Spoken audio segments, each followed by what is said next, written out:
બધા મજામાં છો ને? આજે આપણે મહારાષ્ટ્રની ફેમસ એવી કોથંબીર વડી બનાવીશું. તમારે સવારે ચા સાથે કે સાંજે પર તમે ડિનરમાં કંઈ હળવું ખાવા માંગતા હોય ને તો આ એકદમ જ હેલ્ધી છે. અને આને મેં ડીપ ફ્રાય નથી કર્યું, સેલો ફ્રાય જ કર્યું છે, તો પણ એટલી જ જુઓ ક્રિસ્પી બની છે.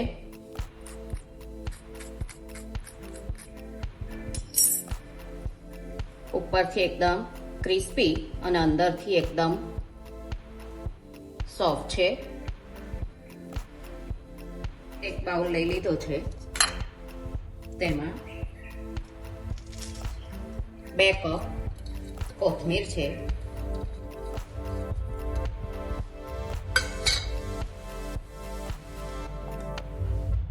2 કપ કોથમીર હોય ને તો 1 કપ બેસન લેવાનું.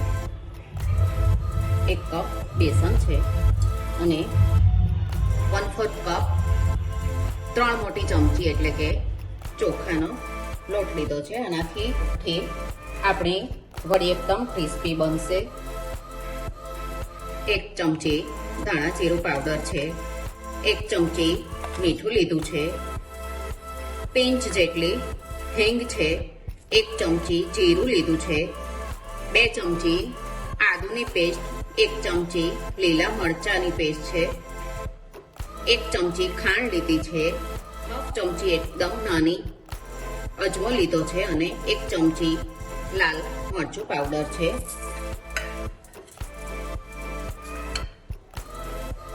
બે ચમચી મોટી તલ, આમાં તલ લેવાના જ ખૂબ જ સરસ આવશે. આમાં તલ 1/4 કપ કે 2 મોટી ચમચી દહીં છે. બધું બરાબર મિક્સ કરી લઈએ. હાથેથી એકદમ સરસ મિક્સ કરી લેવાનું. આમાં કોથમીરમાંથી પણ પાણી થોડુંક છૂટશે અને દહીં લીધું છે એટલે આપણને પાણીની બહુ જરૂર નહીં પડે. પાણી 1 ચમચી અને 2 ચમચી જ અત્યારે લઈશું.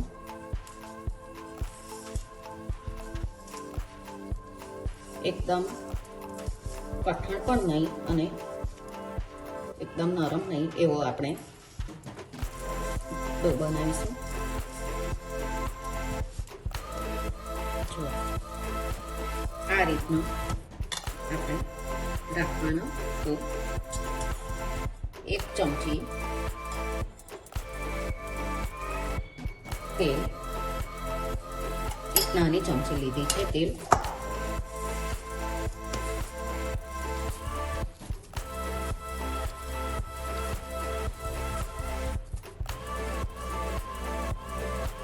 ડીશ લઈ લેવાની, એ પર આપણે તેલ લગાવી દેવાનું.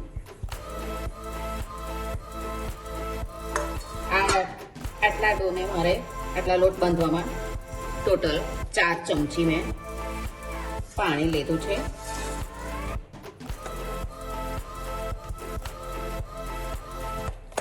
આ રીતે ડીશમાં તમારી પાસે કોઈ ટ્રે હોય ને તો તેમાં પણ કરાય.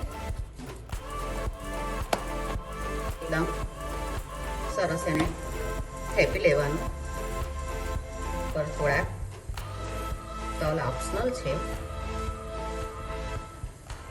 આ રીતે મેં 1 ચમચાથી સરખું કરી લીધું છે.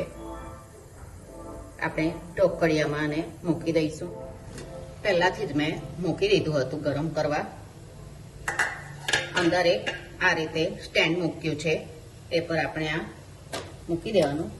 આપણે આ થિકનેસ છે ને થોડીક જાડું જ રાખવાનું આપણે, કારણ કે એને પછી પીસ પાડીને તળવાનું છે. 10 થી 12 મિનિટ માટે આપણે ફૂલ ગેસ પર જ આપણે થવા દઈશું. ગેસ બંધ કરી દઈએ.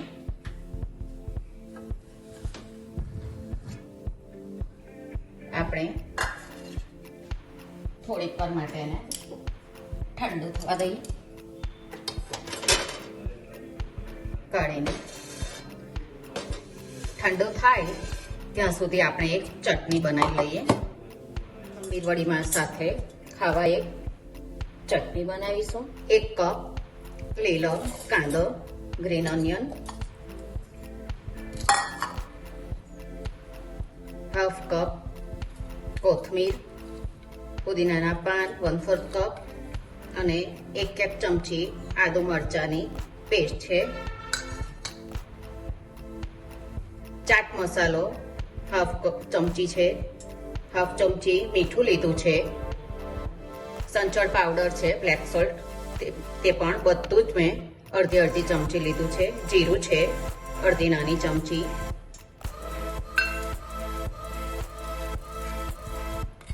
દહીં લીધું છે 1/4 કપ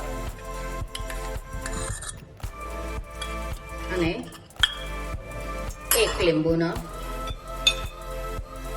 રસ છે. આ ચટણી એકદમ જ કોથમીર વડી સાથે સરસ લાગશે. બરફના ટુકડા લઈશું. બની ગઈ છે, જુઓ આ રીતની. તમે પણ બનાવજો, એકદમ જ ટેસ્ટી લાગશે આ ચટણી.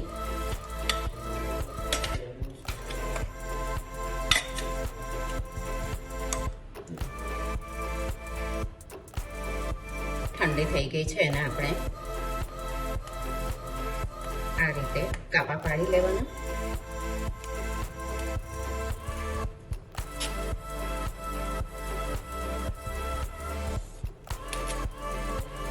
મને થોડીક નાની જ ગમે છે.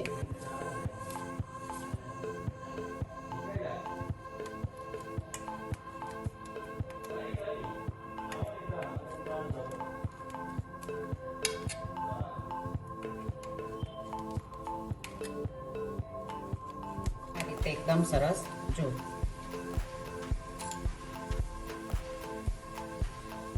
એકદમ સહેલાઈથી નીકળી પણ જાય છે.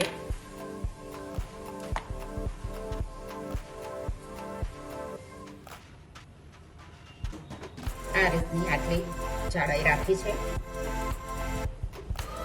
આ રીતે એક પેન લઈ લીધું છે. એમ તો કોથમીર વડી ડીપ ફ્રાય જ કરતા હોય છે, પણ આપણે સેલો ફ્રાય કરશું તો પણ એટલું જ સરસ બનશે. 2 ચમચી જેટલું તેલ લઈ લઈએ.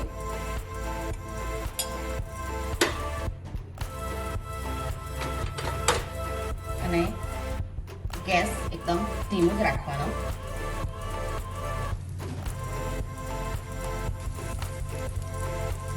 અંદરથી એકદમ સોફ્ટ અને બહારથી એકદમ ક્રિસ્પી એવી બનશે.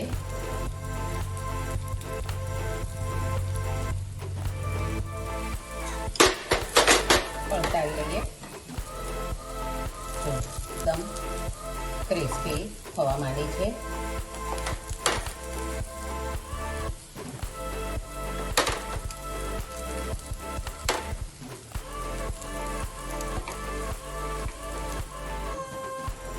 કોથમીર વડી આપણી બંને બાજુથી એકદમ ક્રિસ્પી બની ગઈ છે. ગેસ બંધ કરી દઈએ. આ કોથમીર વડી બધાને જ ભાવશે, કારણ કે એકદમ હેલ્ધી છે અને ક્રિસ્પી છે અને અંદરથી સોફ્ટ છે. તમે પણ આ રીતે બનાવજો અને બનાવીને મને કહેજો કે તમને આ કોથમીર વડી કેવી લાગી. આપણે પાછા મળીશું બીજી રેસીપી સાથે. આવજો.